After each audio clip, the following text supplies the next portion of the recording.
Well, I hope people come with open heart to the exhibition. I think there's several entry points. Like you said, the exhibition is very colorful.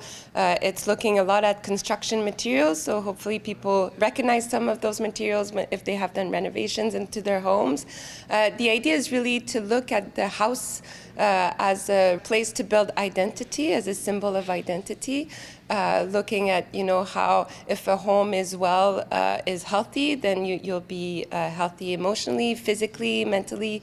The motifs that are embedded and embroidered on construction materials throughout her work are inspired by traditional Anishinaabe designs. So for me, it's a way to reclaim those materials. This practice started off looking at the housing crisis in most Indigenous communities across Canada, and I wanted to shed light on those questions, and by talking about it using those materials, really bringing this to the public space.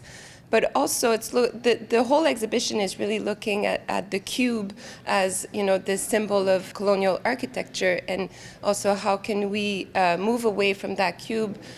Opening up that cube, often we put people into boxes, we label people into these boxes, and by looking at the cube, I wanted to open this up. For the first time, she's moved into 3 dimensions, and 2 architectural sculptures are featured in the new exhibit. One is called The Room, is a cube that is much more in line with the houses, the generic housing that we see everywhere across the country.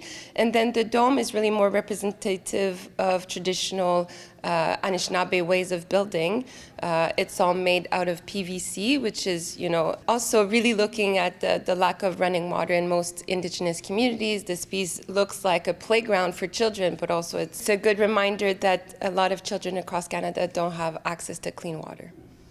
The exhibit, Holding Up the Sky, opens tomorrow evening at the Art Gallery of Burlington at 6 p.m. It will feature an artist talk and tour. Reporting for Halton News, I'm Nikki Wesley.